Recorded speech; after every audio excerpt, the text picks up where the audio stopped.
کس لیے آیت نازل ہوئی. دیکھیے قرآن کی آیتیں جو 6600 سے زیادہ ہیں، ان میں سے سب اکثر و بیشتر آیتیں یعنی میکسیمم آیتیں بغیر کسی ریزن کے نازل ہوئی. اللہ نے نازل کرنا چاہا، نازل ہو گئی، کوئی سبب نہیں. ایسی بھی آیتیں بہت ہیں جن کے نازل ہونے کا سبب ہے، یہ آیت اس سبب کی وجہ سے نازل ہوئی. تو جب تک وہ سبب آپ کو نہیں معلوم ہوگا آیت سمجھ میں نہیں آئے گی. مثال کے طور پر قرآن کی ایک مشہور آیت ہے، ان الصفا والمروة من شعائر اللہ فمن حج البیت او اعتمر فلا جناح علیہ ان یطوف بہما. معنی کیا ہے؟ بلا شبہ صفا مروہ یہ اللہ کے نشانیوں میں سے ہے. جس کسی نے حج کیا یا پھر عمرہ کیا ان کے لیے اچھائی ہے کہ وہ صفا مروہ کی صحیح کر لے. صفا مروہ کی صحیح کرنے میں کوئی غلطی نہیں. کیسے معلوم ہو رہا آپ کو؟ کیا معلوم ہو؟ معلوم ہوا کہ صفا مروہ کے درمیان صحیح کرنا کوئی غلطی نہیں ہے. کیا غلطی کیا ہے اس میں؟ کس غلطی کا ذکر ہو رہا ہے یہاں؟ آیت پڑھیں گے تو معلوم ہوتا ہے کہ آپشنل ہے. اگر جب تک صحیح نہیں کریں گے آپ کا عمرہ نہیں ہوتا، آپ جب تک صحیح نہیں کریں گے آپ کا حج نہیں ہوتا. یاد رکھ لیجیے، حج اور عمرہ کے لیے صحیح کیا ہے؟ رکن ہے. آپ عمرہ میں کرتے کیا ہیں؟ احرام باندھتے ہیں، طواف کرتے ہیں، صحیح کرتے ہیں، بال منڈاتے ہیں، آپ کا عمرہ ختم. حج کے لیے جاتے ہیں، طواف کرتے ہیں، ہے نا، اس کے بعد پھر صحیح کرتے ہیں، پھر 10ویں دن پھر طواف کرتے ہیں، پھر صحیح کرتے ہیں. تو صحیح کرنا رکن ہے، اس کے بغیر حج ہوتا نہیں ہے، اس کے بغیر عمرہ ہوتا نہیں ہے. لیکن اس آیت کو پڑھتے ہیں تو اللہ نے کہا کہ کر لیں گے تو اچھا ہے، نہیں کریں گے تو کوئی مسئلہ نہیں. ایسے معلوم ہوتا ہے کہ آپشنل ہے، حالانکہ آپشنل نہیں ہے. تو پھر اللہ نے آپشنل نہیں ہے تو اسے کیوں کہا ایسے؟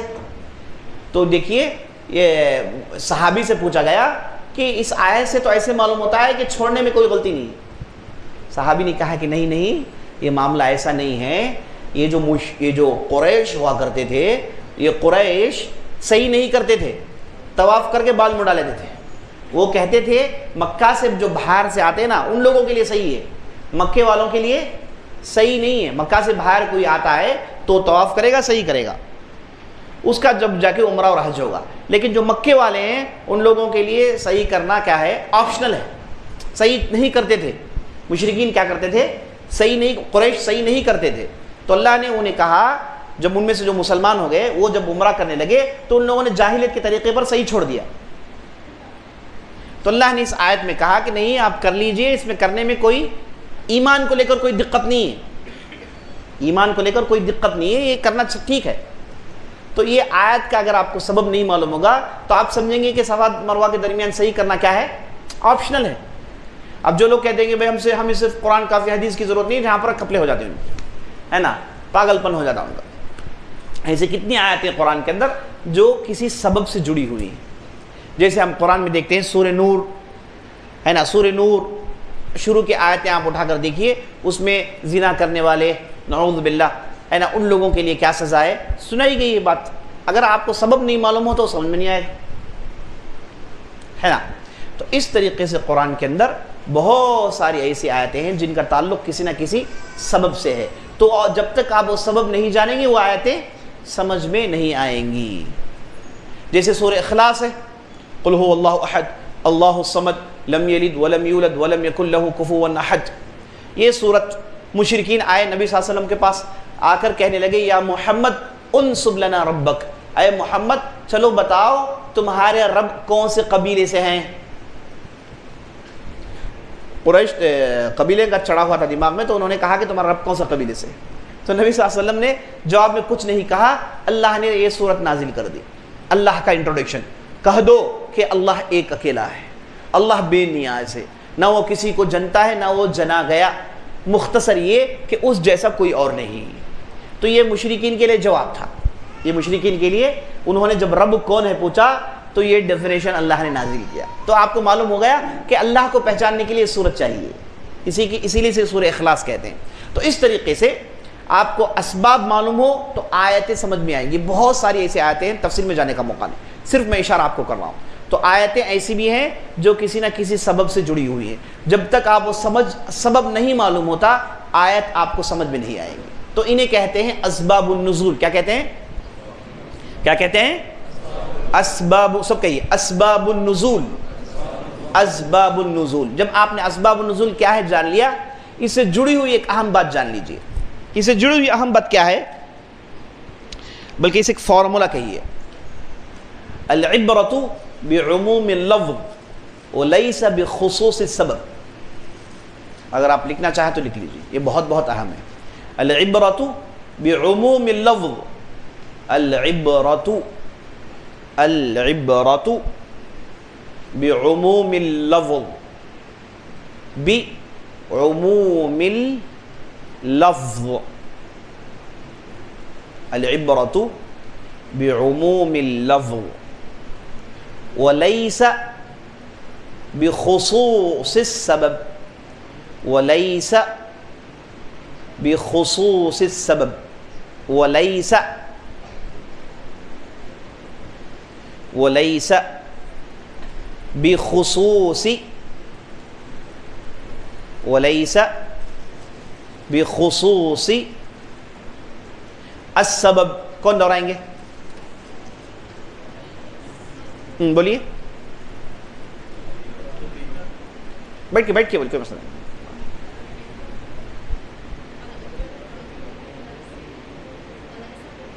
احسنت، ویری گڈ. العبرۃ بعموم اللفظ وليس بخصوص السبب. کیا معنی ہے اس کا؟ اب جب آپ نے اسباب النزول میں کیا دیکھا کہ بعض آیتیں سبب ہیں اس کے نزول کا، نہیں یہ واقعہ پیش ہے اس لیے آیت نازل ہوئی، یہ واقعہ پیش ہے اس لیے آیت نازل ہوئی. اب یہاں پر یہ سوال پیدا ہوگا، اچھا یہ آیت اس واقعے کے لیے نازل ہوئے ہے تو پھر صرف اس واقعے کے لیے، ہمارے لیے اس میں کیا ہے؟ ہم کیوں اس آیت کو پڑھیں؟ وہ تو اس وقت واقعے کے لیے نازل ہو. مثال کے طور پر ایک صحابی تھے جن کا نام تھا ہلال بن امیہ. نام کیا ہے؟ ہلال بن امیہ. ان کے اور ان کی بیوی کے درمیان ایسی جو لڑائیاں ہو گئی ہے نا، لڑائیاں ہو گئی. اب لڑائیاں اتنی بڑی کہ ہلال بن امیہ تھے، یہ بالکل جاہلیت کے طریقے میں انہوں نے ایک جملہ کہا کہ تمہاری پیٹھ میرے لیے میری ماں کی پیٹھ کی طرح ہے. تمہاری پیٹھ میرے لیے، یہ ہمارے یہاں نہیں ہے، عربوں کے پاس تھا، ہے نا. عربوں کے پاس طریقہ ہے، یہ کیا ہے؟ یہ کہنے کے لیے چلو اب میں تمہارے قریب نہیں آنے والا ہوں، ہمارے تعلقات ختم. اسی کو ظہار کہتے ہیں. اسی کو کیا کہتے ہیں عربی میں؟ مسئلۃ الظہار، ظہار کا مسئلہ، ظہار کر لیا جو کہتے ہیں نا. ظہار کا مطلب پیٹھ. تو یہ جاہلیت کا طریقہ تھا. آج بھی عربوں کے پاس یہ طریقہ ہے. وہ جب بھی جھگڑ لیتے ہیں تو قسم کے بعد یہ کہتے ہیں علی الطلاق، ہے نا، مجھ پر طلاق واجب ہو جائے گا، یعنی طلاق دے دوں گا میں بیوی کو. یہ جھگڑ لیے کہاں کی بیوی کو طلاق، کیا غلطی بیوی کی نا. یہ جاہلیت کا طریقہ ہے. بہرحال تو ان کے پاس تھا طریقہ. تو اس طریقے پر کیا کیا انہوں نے، بلال بن امیہ نے بالکل جاہلیت کے طریقے میں انہوں نے بیوی سے کہہ دیا. کہنے کے بعد دوسرے دن قریب آ رہے ہیں، ان کی بیوی نے کہا کہ نہیں یہ کیا ہے، یہ نہیں چل سکتا، آپ نے ڈینجر لفظ کہہ دیا ہے.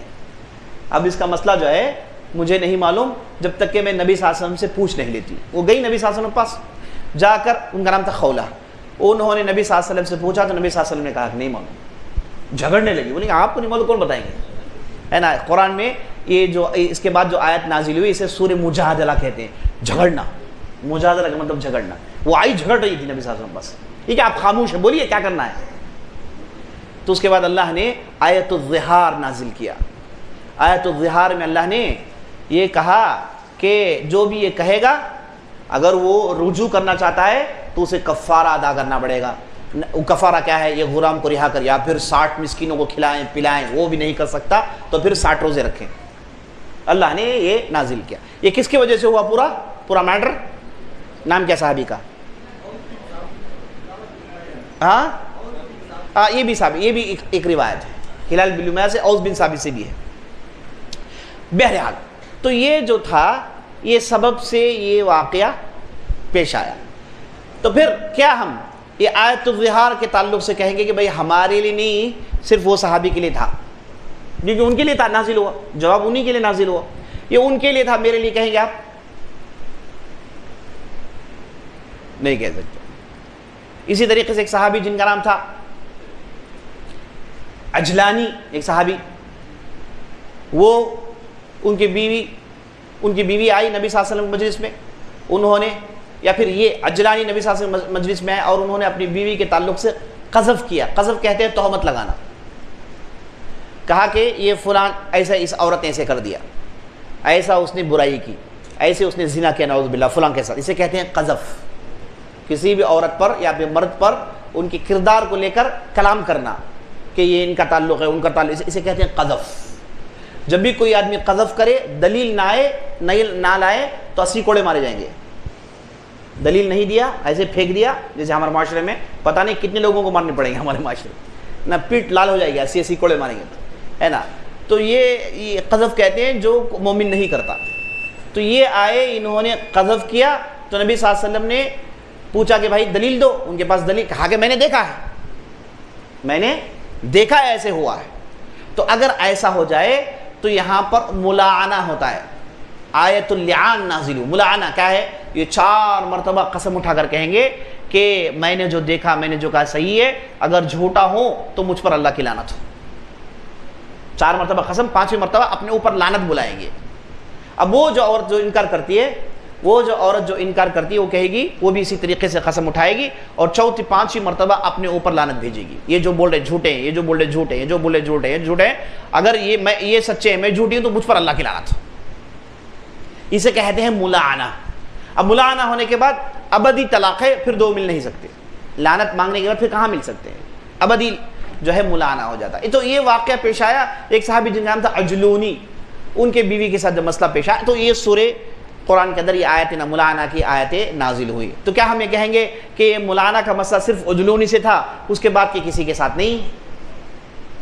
تو اس لیے یہ قاعدہ یہ کہتا ہے العبرۃ بعموم اللفظ وليس بخصوص السبب۔ قرآن کی آیتوں سے ہمیں ان کے الفاظ سے عبرت حاصل کرنی ہے، ان کے اسباب سے نہیں۔ قرآن کے الفاظ سے عبرت حاصل کرنی ہے، معنی سمجھ کے اس سے فائدہ اٹھانا ہے، اسے عمل میں لانا ہے، سبب کے لیے نہیں۔ یہ نہیں کہ بھائی ان کے لیے خاص ہے، میرے لیے، یہ نہیں بول سکتے آپ۔ تو یہی ڈیفینیشن کا معنی یہی ہے، العبرۃ بعموم اللفظ وليس بخصوص السبب۔ یہ جو آپ نے سنا اتنا آسان نہیں ہے۔ مفسرین جب آیتوں کی تفسیر کرتے ہیں ان کے لیے انسٹرومنٹس چاہیے، ورنہ آیتوں کی تفسیر میں پھنس جائیں گے، ہے نا۔ آسان نہیں ہے ہمارے معاشرے میں، چلو جی میں بھی تفسیر درس دیتا ہوں، قرآن لے لوگو بڑھے گے حضرت، یہ معاملہ اتنا آسان نہیں ہے۔ تفسیر میں زبان کھولنا، ابھی آپ دیکھیں گے تفسیر کیا ہے انشاءاللہ شام کے سیشنز میں، معمولی چیز نہیں ہے تفسیر کرنا، بچوں کا کھیل نہیں ہے نا۔ آپ درس قرآن کہیے ٹھیک ہے، آپ قرآن کی باتیں بتاتے ہیں ٹھیک ہے، تفسیر بول کے حضرت بک لے کے بیٹھ جاتے ہیں، ان کو عربی نہیں معلوم، یہ دیکھیں کامڑی، وہ عربی نہیں جانتے لے کے بیٹھ گئے۔ ہمارے ہاں کتنا چل رہا ہے ہمارے معاشرے میں، اللہ اکبر۔ میں بلا کے پوچھتا ہوں بھائی آپ تفسیر کا معنی بولو، کیا تفسیر کا جی معنی، اور ترجمہ کرے، ارے کس نے اجازت دے دی بھائی؟ یہ کھلواڑ ہوتا ہے ہمارے معاشرے میں۔ اس لیے تفسیر کا جو معاملہ ہے بڑا سنگین معاملہ ہے۔ تفسیر میں آپ آیتوں کے معنی دیتے ہیں، آپ کہتے ہیں کہ اس آیت کا معنی یہی ہے، تو جب مفسر ہوتا ہے وہ مکی مدنی آیتیں، ناسخ منسوخ، اسباب نزول، ساری چیزوں پر اس کی نظر ہوتی ہے، تب جا کے آیت میں وہ کلام کرتا ہے، بچوں کا کھیل نہیں ہے۔ تو یہ جو ڈیفینیشن آپ نے لکھا ہے یہ بہت ہی اہم ہے، آپ کے روزمرہ زندگی میں استعمال ہو۔ کوئی آپ کے سامنے آ کے کوئی آیت کا تفسیر سنائے، اگر آپ یہ جانتے ہیں، کوئی بولے کہ بھائی یہ ان لوگوں کے لیے تھے، ہمارے لیے، جیسے ہمارے معاشرے میں دیکھتے ہیں ہم تو لوگ، جب یہ آیت بتایا آپ نے کہا کہ بھائی دیکھیں بھائی یہ مشرکین تھے جو اپنے آبا و اجداد کی تباہ کرتے تھے، آپ نے کسی سے کہا کہ بھائی تم بھی آبا بھائی یہ مشرکین کے لیے۔ العبرۃ بعموم اللفظ وليس بخصوص السبب۔ عبرت جو ہے الفاظ جو عام ہیں اس سے لینی ہے، کسی خاص سبب سے جوڑنا نہیں ہے۔ ہاں سبب ہم نے جان لیا لیکن وہ سب کے لیے ہے، سبب ہم نے جانا تاکہ آیت کے معنی ہمیں معلوم ہو، تفسیر معلوم ہو۔ اس کا مطلب یہ نہیں کہ صرف ان کے لیے خاص ہے، ہمارا اس میں کوئی دخل نہیں، ایسا کوئی نہیں کہہ سکتا۔ یہ ڈیفینیشن، یہ جو فارمولا ہے آپ کو وہی چیز کی وضاحت اور کلیئرٹی دیتا ہے۔ تو اسی طریقے سے اسباب نزول جو ہے وہ جاننے سے، ابھی آپ نے اسباب نزول کیا ہے اور اس کے ساتھ یہ ڈیفینیشن آپ نے دیکھ لیا، اس کے ساتھ ساتھ اسباب نزول جاننے سے فائدہ کیا ہے؟ پہلے آپ کو آیتیں سمجھ میں آئیں گی، نمبر 2 بہت بڑا فائدہ یہ ہے کہ بدعات جو کرتے ہیں بدعاتی قرآن کی آیتوں کو لے کر، انہیں جواب دینے کے لیے آپ کو گراؤنڈ مل جائے گا۔ ورنہ کئی لوگوں کو ہم نے سنا ہے کہ میلاد النبی قرآن کی آیت سے ثابت کرتے ہیں، اللہ نے میلاد النبی منایا ہے۔ ہاں دیکھیے اب قرآن کی آیتیں پڑھیں گے آپ، جب آپ کو یہ اسباب نزول وغیرہ معلوم ہو تو آپ انہیں بتا سکتے ہیں کہ بھائی یہ اس کا معنی نہیں، اس کا یہ معنی ہے، آپ غلط جا رہے ہیں، غلط سوچ رہے ہیں۔ تو یہ اسباب نزول کے فائدے ہیں۔ مختصر آپ کے سامنے اسباب النزول کی باتیں آ گئی. اب چلیے ایک دوسری موضوع کی طرف آگے بڑھتے ہیں. دوسرا موضوع ہے قرآن کو کیسے جمایا گیا. ایک لمبا موضوع ہے, شروع کر لیتے ہیں. ابھی انشاءاللہ 1:20 تک اس پر گفتگو کریں گے. اس کے بعد انشاءاللہ لنچ ہوگا. لنچ کے بعد پھر آپ 3 بجے پھر سیشن میں جمع ہوں گے. تو یہ بات ہم اسی انداز سے انشاءاللہ کنٹینیو کریں گے. تھوڑی دیر کے لیے 10 منٹ کے لیے یہ موضوع کو سمجھ لیتے ہیں, اس کے بعد گفتگو بڑی ہونے والی ہے انشاءاللہ. قرآن کو جمع کرنا. آپ نے دیکھا کہ قرآن 23 سال میں نازل ہوا. آیتیں نازل ہوتی تھی, کبھی کسی سبب کی وجہ سے, کبھی بغیر سبب کے, اور اسی طریقے سے آیتیں نازل ہوا کرتی تھی مکے میں, مدینے میں. تو نبی صلی اللہ علیہ وسلم نے اسے کیسے جمع کیا؟ نبی صلی اللہ علیہ وسلم نے اسے کیسے جمع کیا؟ یہ ہمارے پاس کتاب کی شکل میں کیسے قرآن آ گیا. اسی کو کہتے ہیں جمع القرآن. اس ٹاپک کو کہتے ہیں جمع القرآن. قرآن کو کیسے جمع کیا گیا؟ پہلے نبی صلی اللہ علیہ وسلم کیسے جماتے تھے؟ پہلے قرآن کو جمع کرنے کا طریقہ یہ تھا کہ سیدھے سیدھے یاد کر لیتے تھے. قرآن کو جمع کرنا 2 طریقے ہیں. پہلا الحفظ فی الصدور, دوسرا الحفظ فی السطور. سینے میں اسے حفظ کیا گیا اور جملوں میں اسے حفظ کیا گیا. 2 طریقے سے اسے پرزرو کیا گیا. ایک سینے میں بائی ہارٹ, دوسرا بائی رائٹنگ. 2 طریقے ہیں قرآن کو کمپائل کرنے کے. 2 طریقے, ایک بائی ہارٹ اور ایک بائی رائٹنگ. عربی میں کہیں گے الحفظ فی الصدور والحفظ فی السطور. یہ دونوں اس طریقے سے قرآن کو جمع کیا گیا. پہلے لیتے ہیں سینوں میں حفاظت کرنا. نبی صلی اللہ علیہ وسلم پر قرآن جب نازل ہوتا تھا, آپ صلی اللہ علیہ وسلم جلدی کرتے اسے یاد کرنے کی.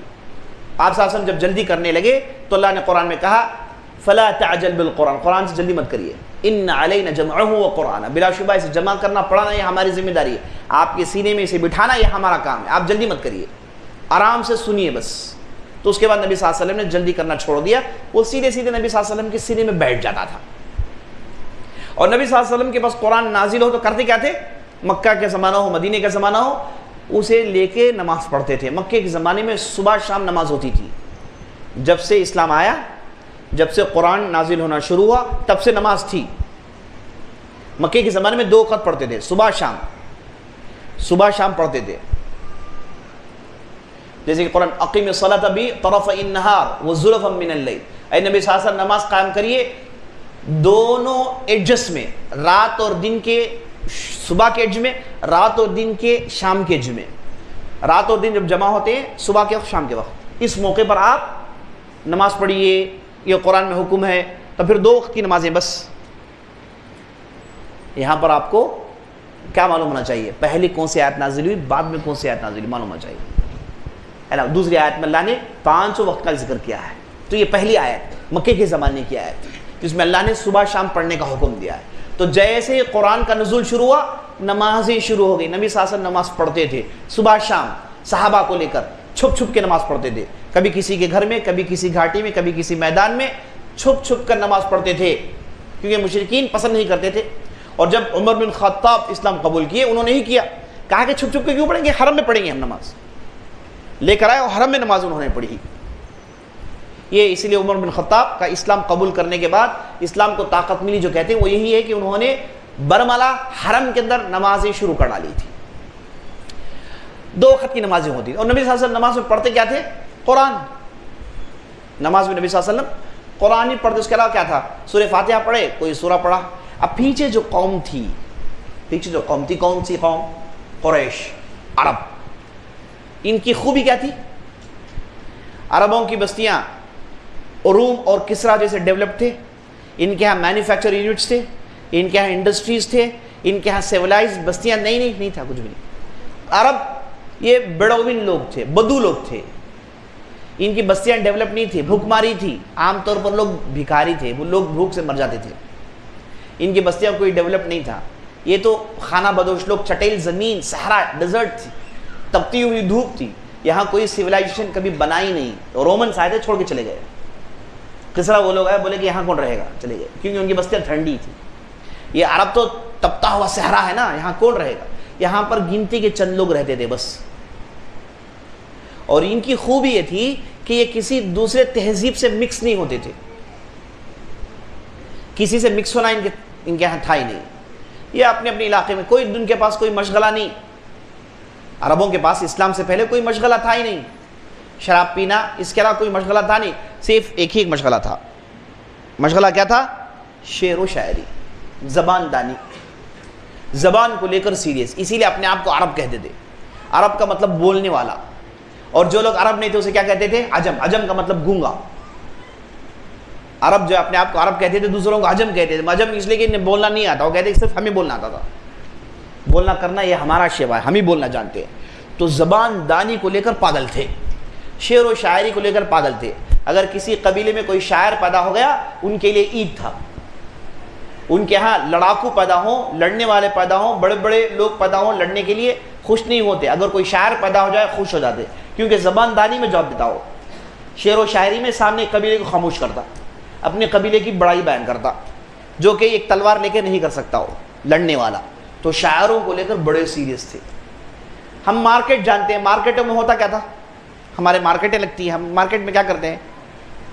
ترکاری بیچتے ہیں، سامان بیچتے ہیں، ان کے ہاں مارکیٹیں لگتی تھی، پتہ ہے کیا بیچتے تھے؟ شعر و شاعری، بس سال میں 7 جگہ ان کے ہاں مارکیٹس لگتے تھے، عکاظ، مجنہ، ذی المجاز، ایسے ان کے مارکیٹس تھے، سارے عرب جمع ہوتے تھے، خریدنے کے لیے نہیں، سامان جمع ہوتے تھے صرف شعر و شاعری کے لیے۔ یہ قبیلہ آیا، اس نے اپنی شعر شاعری سنائی، وہ آیا آپ نے سنائی، ان کے ہاں ججز تھے، بیٹھ کے فیصلہ سناتے تھے کس کا شعر بیسٹ ہے۔ اس طریقے سے جو بڑے بڑے شعر جمع ہوئے، جنہیں المعلقات 7 کہہ کے یہ حرم میں لکھ کے لگاتے تھے، طواف کرنے والے شعر پڑھتے تھے، کہتے تھے اس سال یہ شاعر کے شعر یہ دیکھو کیا اس نے بتایا ہے، یعنی اس حد تک دیوانگی تھی ان کے ہاں، شعر و شاعری کی یہ دیوانگی تھی۔ اب چونکہ صحابہ بھی عرب تھے، مائی عائشہ کہتی ہیں کہ مجھے صرف لبید بن عاصم ایک شاعر ہیں، ان کے 12,000 اشعار یاد ہیں قرآن کے علاوہ، ہے نا، تو یہ اشعار کی دیوانگی تھی، زبان دانی تھی، اسی لیے اللہ نے انہیں انہی کی جگہ جواب دیا، زبانی میں قرآن حاصل کیا، کہا کہ اب چیلنج ہے اس میں، تم زبان دان ہو نا، چلو اس زبان کا، تو قرآن پڑھے تو خاموش ہو گئے، بولے کہ نہیں یہ تو جو ہے یہ الگ ہی کلام ہے، یہ وما ھذا کلام البشر، یہ جو ہے بشر کا کلام نہیں، یہ کچھ اور ہی کلام ہے۔ اللہ نے انہیں جس میں ان کی ایکسپرٹیز تھی اسی میں اللہ نے جواب دیا، ہے نا۔ تو جب چونکہ قرآن کے اندر زبان کو لے کر فصاحت بلاغت کی انتہا تھی، زبان کی غیر معمولی چاشنی تھی، تو عربوں کو یاد کرنا آسان تھا، نبی صلی اللہ علیہ وسلم بیٹھ کے نماز میں پڑھاتے تھے اور پیچھے یاد کر لیتے۔ ایک صحابی تھی، ان کا نام تھا ہانیہ رضی اللہ عنہ، وہ کہتی ہے میں نے سورہ قاف کو نبی صلی اللہ علیہ وسلم ممبر میں پڑھتے ہوئے یاد کر لیا، سورہ قاف۔ اب ہمارے کسی آدمی کو ہاتھ میں مصحف دے گے سورہ قاف یاد کرو بولے تو ایک ہفتہ ہو جاتا، گھس گھس کے حسیر پھٹ جاتی، یاد نہیں ہوتی، ہے نا۔ یہ جو ہے کہتی ہیں کہ ممبر میں سن کے میں نے یاد کر لیا، آسان تھا کیونکہ زبان دانی پہلے سے، اس کا شوق شعر و شاعری یاد کرنا، اٹھنا بیٹھنا، یہی اوڑھنا بچھونا تھا، اس کے علاوہ تھا کیا ان کے پاس؟ کچھ تھا نہیں، بستیوں میں بھوک ماری تھی، کھانے کے لیے کھانے کا مشکل تھا، آپس میں جھگڑے، یہی اس کے علاوہ تھا کیا؟ ایسے لوگوں کو نبی صلی اللہ علیہ وسلم نے بدلا، یہی بہت بڑا کارنامہ ہے۔ نہاتے نہیں تھے، دھوتے نہیں تھے، بدو تھے، ہے نا، سخت لوگ، جھگڑا، ایک ایک چیز کو لے کے جھگڑا، یہ اونٹ ان کے ہاں سے نکل کے ان کے ہاں چل لیا، 40 سال لڑتے ہیں۔ ایک صاحب نے ایک دوسرے صاحب کی ماں کے سے کچھ کام لے لیا، کہا کہ اٹھا کے دو، 100 سال لڑے ان لوگوں نے، ہے نا۔ تو یہ تھے عرب، 100 سال لڑتے رہے، حرب بسوس مشہور ہے، 100 سال کی لڑائی، پتہ ہی نہیں نسل ختم ہو گئے، دشمنی ہے، بس لڑتے رہو، اسے وہ آدمی مل گیا تو مار دو، اسے مل دو مار دو، مارتے رہے، خون خرابہ، یہی تھا ان کا مشغلہ، اس کے علاوہ دوسرا تھا ہی نہیں ان کے پاس، شعر و شاعری، زبان دانی اور یہ۔ تو جب نبی صلی اللہ علیہ وسلم نے قرآن پڑھا، یہ صحابہ جب مسلمان ہو گئے تو انہوں نے اسے ہاتھوں ہاتھ یاد کر لیا، یاد کرنا ان کے لیے کوئی دقت چیز نہیں تھی، یاد کر لیتے تھے، نبی صلی اللہ علیہ وسلم پڑھتے ہیں پیچھے سے یاد کر لیا۔ تو مکے کے زمانے میں ایسا ہی ہوا، کئی لوگوں نے نبی صلی اللہ علیہ وسلم سے سن کے پورا قرآن یاد کر لیا۔ اس کے علاوہ نبی صلی اللہ علیہ وسلم اگر کوئی اسلام قبول کرتے تو ان کے ساتھ بیٹھتے اور انہیں سورہ فاتحہ یاد دلواتے، بعض سورتوں کو یاد دلواتے، یاد کرواتے، اور ان سے پڑھ کے سنتے، کہتے کہ کل آ کے سناؤ، یہ یاد کر کے کل آ کے سناؤ، جیسے آپ ہمارے حلقوں میں ہوتا نا، ایسے نبی صلی اللہ علیہ وسلم نے ایسے ہی شروع کیا، صحابہ کو ایسے ہی پڑھاتے تھے. کئی صحابہ کو ہم سنتے ہیں، جیسے جابر بن عبداللہ کہتے ہیں نبی صلی اللہ علیہ وسلم نے دعائے استخارہ کی ایک دعا ہے، اللہم انی استخیرک بعلمک واستقدرک بقدرتک، کی جو دعا ہے، کہتے ہیں کہ جیسے قرآن کی سورت کو یاد دلاتے تھے ویسے انہوں نے اس دعا کو یاد دلائی. معلوم ہوا کہ قرآن کو سورتوں میں نبی صلی اللہ علیہ وسلم یاد کرواتے تھے. بعد میں جب مدینہ میں بہت سارے صحابہ حافظ بن گئے تو جو بھی اسلام قبول کرتے ان کے حوالے کر دیتے، ان کے ساتھ بیٹھتے، وہ انہیں قرآن یاد کرتے تھے. صحابہ کے پاس آپ ایک سورت سنائیے، میں ایک سورت سناتا ہوں، آپ فلاں آیت سنائیے، میں فلاں آیت سناتا ہوں. یہ ان کے پاس ترنٹ تھا، اٹھنا بیٹھنا تھا. یہ قرآن کے حلقے، قرآن یاد کرنا ان کے لیے روز مرہ کا کام ہو گیا تھا. تو اس اعتبار سے حفظ جو ہے، جو پرائمری سورس آف پریزرویشن تھا، اس اعتبار سے قرآن محفوظ. اس سے پہلے والی قوموں کے بعد حفظ کرنا نہیں تھا، وہ دیکھ کر پڑھتے تھے. اسی لیے موسیٰ علیہ السلام کو لکھ کر دیا گیا، وہ دیکھ کر پڑھتے تھے. ہو سکتا ہے بعض چیزیں یاد ہو، ورنہ پورا یاد کرنا ایسا ان کے پاس سسٹم تھا ہی نہیں، وہ دیکھ کر پڑھتے تھے. آج بھی آپ جائیے، یہودی جو آرتھوڈاکس یہودی ہیں وہ تورات پڑھتے ہیں، دیکھا کہ نہیں دیکھا ہے؟ ان کے پاس اسکرول ہوگا، اسے ایسے کھول لیں گے اور دیکھ کر پڑھیں گے ہلتے ہوئے.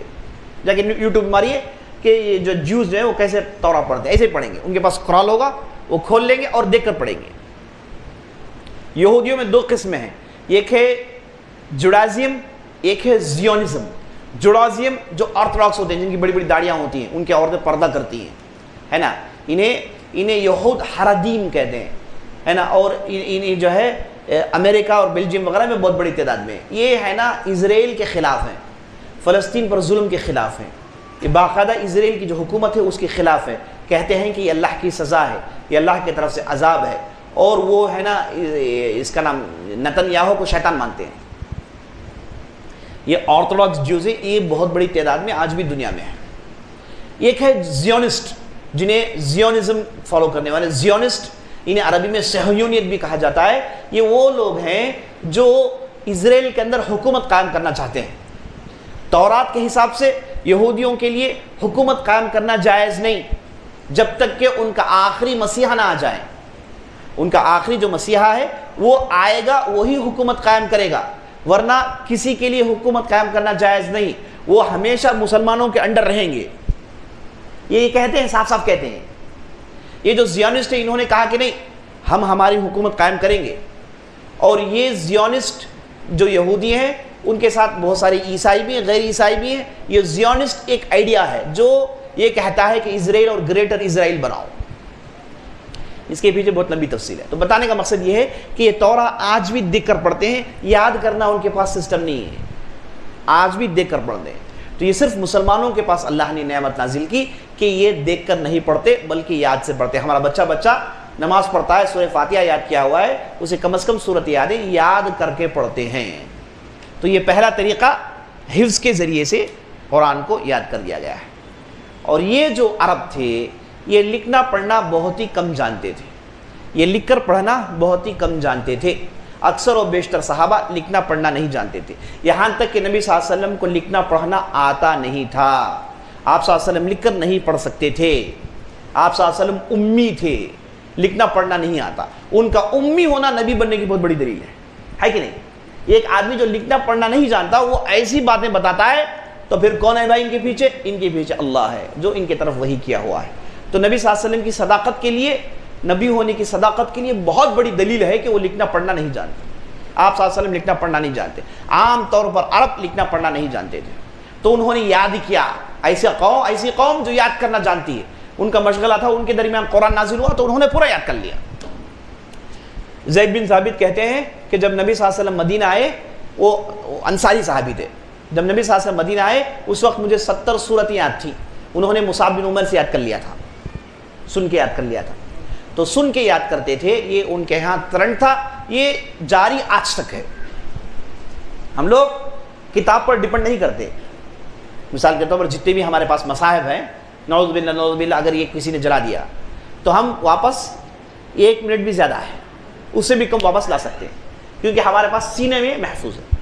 تو اللہ نے دیکھیے کتنی مضبوط اللہ نے ہمیں ایک ذریعہ دیا، ہم اسے سیدھے سینے میں یاد کر لیتے ہیں. کتاب پر ڈیپینڈنس نہیں ہے ہماری، سینے میں ہے الحمدللہ۔ ارے بھائی صاحب، نہ کہ صرف قرآن کی حفاظت کے لیے پوری عربی زبان لوگوں نے یاد کر لی، احادیث رسول پوری یاد کر لی، قرآن تو بہت دور کی بات ہے، قرآن تو بچے بچے یاد ہے۔ اس کے علاوہ لوگوں نے ڈکشنریاں یاد کی ہوئی ہیں، ہزاروں کی احادیث یاد کی ہوئی ہیں، ہے نا، لاکھوں کی احادیث۔ محدث اسے کہتے ہیں جسے لاکھ حدیث یاد ہو۔ محدث جب تک نہیں بن جب سے لاکھ حدیث یاد نہ ہو، نہ کہ صرف احادیث بلکہ متنوں سندوں کے ساتھ یاد ہے۔ ارے بھائی صاحب، احادیث کے سند نہیں، اونٹوں کے سند، ہے نا، گھوڑوں کے سند وہ یاد تھے، وہ یاد ہیں۔ یہ میرا اونٹ ہے، یہ ہمارے دادا جو تھے ہمارے 10ویں پشت کے، اس کے پاس یہ اونٹ کا دادا تھا، یہ بولتے ہیں، آج بھی بولتے ہیں عرب۔ تو ان کے پاس دیکھیے قرآن کی حفاظت کے لیے ہر چیز کی حفاظت ہو گئی، پورے عربی زبان کی حفاظت ہو گئی۔ عرب زمین کے ایک ایک پہاڑ، ایک ایک پتھر کا نام محفوظ ہے، چونکہ اس زمین میں قرآن نازل ہوا تو پوری زمین کی حفاظت ہو گئی، قرآن سے جڑی ہوئی پوری زبان، پوری چیز کی حفاظت ہو گئی۔ اللہ اکبر، عجیب و غریب ہے۔ انسان یہ پڑھ کے کہے گا کہ بھائی یہ انسان سے ہو نہیں سکتا، یہ اللہ کی طرف سے۔ جب اللہ نے کہا اِنَّا نَحْنُ نَزَّلْنَا الذِّكْرَ وَإِنَّا لَهُ لَحَافِظُونَ، بلا شبہ ہم نے اس قرآن کو نازل کیا، ہم ہی اس کی حفاظت کرنے والے ہیں۔ تو اللہ نے اس ڈھنگ سے اس کی حفاظت کی۔ اس کے علاوہ دوسرا طریقہ جو لکھ کے حفاظت کرنے کا ہے، انشاءاللہ ہم ظہر کے بعد کے سیشن میں اس پر انشاءاللہ گفتگو کریں گے۔ اللہ سے ہم دعا کرتے ہیں کہ ہم نے جو بھی کہا، جو بھی سنا ہے، اس کے مطابق عمل کرنے کی توفیق بخشے۔ اب تک ہم نے کیا کیا دیکھا؟ ہم نے قرآن کا لفظی معنی دیکھا، قرآن کا ڈیفینیشن اور اس کے اندر جو 5 چیزیں اسے ہم نے دیکھا، وحی کا کیا معنی ہم نے دیکھا، اور وحی کی کتنی قسمیں ہیں، ڈائریکٹ انڈائریکٹ، اور اس کے بعد فرشتے سے جڑے ہوئی صورتیں، یہ ساری ہم نے دیکھی۔ اس کے بعد ہم نے پہلا کیا نازل ہوا، بعد میں کیا نازل ہوا، اس کے اندر جو سبجیکٹس ہے وہ ہم نے دیکھا، مکی مدنی کیا ہے اس سے جڑی ہوئی باتیں ہم نے دیکھی، اسباب نزول پر ہم نے گفتگو کی۔ اس کے بعد ہم نے قرآن کو جمع کرنا سینوں میں، اس تعلق سے باتیں دیکھی۔ انشاءاللہ ظہر بعد قرآن کو کیسے لکھ کر حفاظت کیا گیا اس پر انشاءاللہ ہم گفتگو کرنے والے ہیں۔ اللہ سے دعا کرتے ہیں ہم نے جو بھی کہا، جو بھی سنا، اس کے مطابق عمل کرنے کی توفیق بخشے۔